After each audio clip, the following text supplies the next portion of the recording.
খেতে পারছি না গো।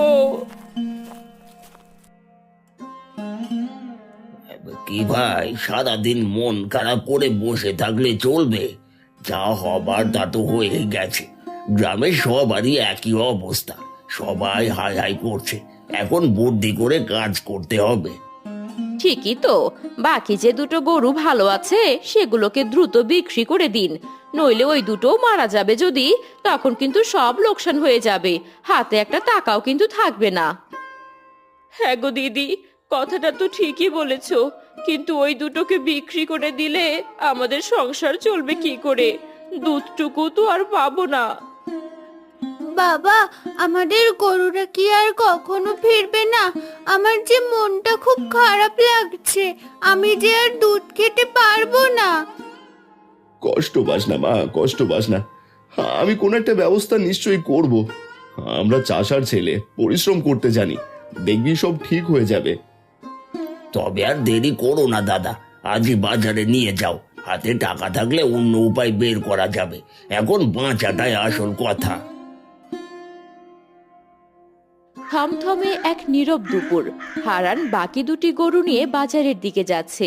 মালতী ও তিন্নি চোখে জল নিয়ে দাঁড়িয়ে আছে।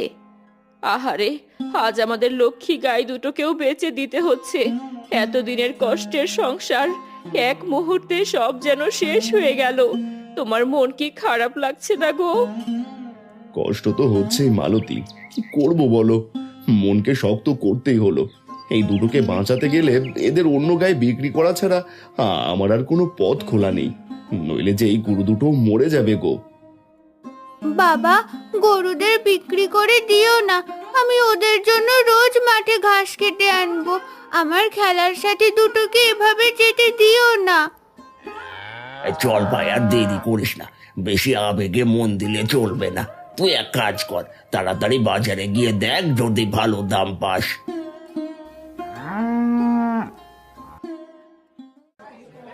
গরু নিয়ে যান, গরু খুব ভালো দুধেল গরু।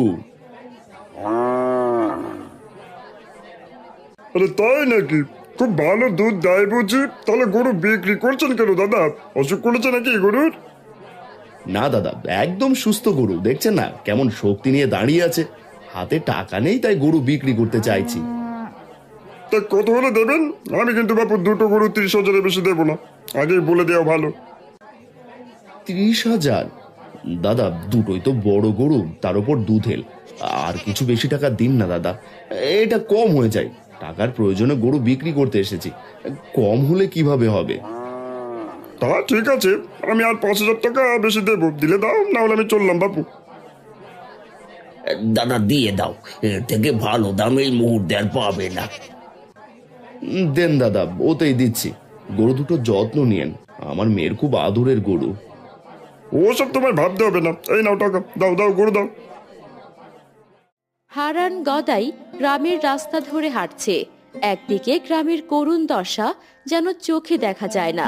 মাঠে এদিকে ওদিকে গরু মরে পড়ে আছে। গ্রামের বাড়িগুলো থেকেও গরুর মালিকদের কান্না ভেসে আসছে।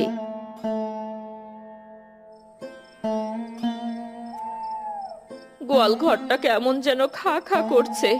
কোনোদিন ভাবিনি আমাদের গোয়াল ঘর এভাবে শূন্য হয়ে যাবে। 4টে গরুর হাক ডাক ছাড়া সংসারটাও যেন কেমন পানসে লাগছে। বলো না আর, দুধ নেই, রোজগারও বন্ধ। টাকা তো হাতে আছে, কিন্তু এভাবে কতদিন চলবে বলো তো? এই টাকা তো পুড়িয়ে গেলে আর কিছুই থাকবে না।